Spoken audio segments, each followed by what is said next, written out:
Il est indéniable que Cathy a payé un prix énorme pour ça. Participation à 1000 lb. Sisters. Sa santé physique, déjà fragile, a été aggravée par la pression des caméras. Sa santé mentale, elle, a été mise à rude épreuve par la double vie qu'elle devait mener. Celle de la sœur silencieuse devant le public et celle d'une femme en lutte contre ses propres démons en coulisses.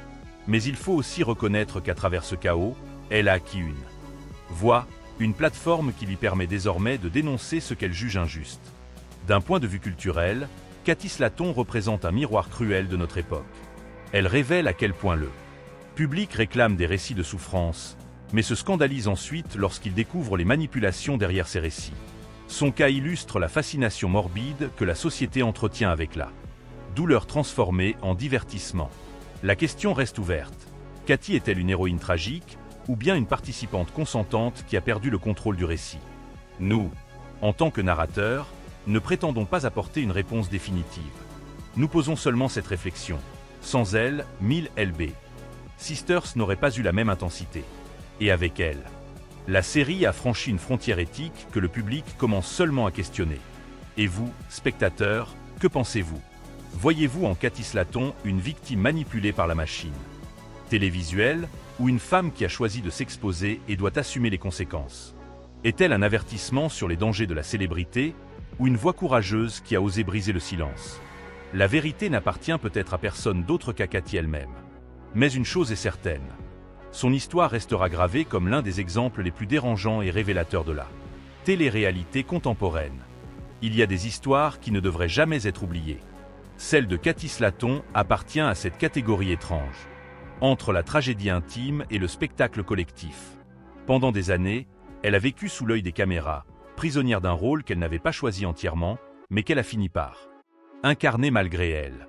Aujourd'hui, en regardant en arrière, il est difficile de ne pas ressentir une pointe de nostalgie pour cette époque où tout semblait possible, où la télé-réalité promettait des miracles de transformation et des récits de rédemption. Mais derrière cette nostalgie se cache une vérité plus sombre.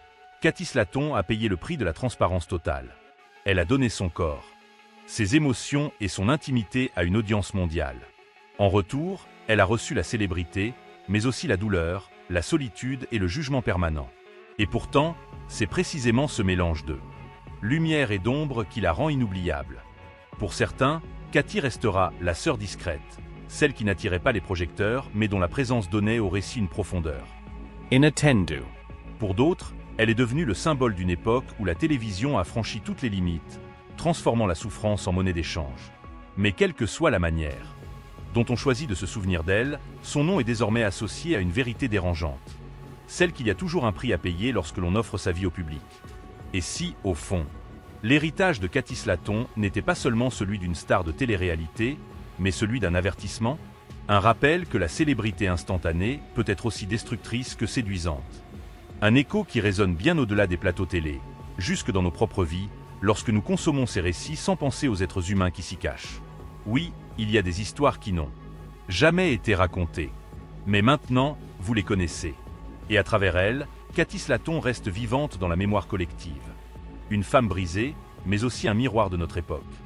Une voix silencieuse devenue cri, et un héritage que la culture populaire ne pourra jamais effacer.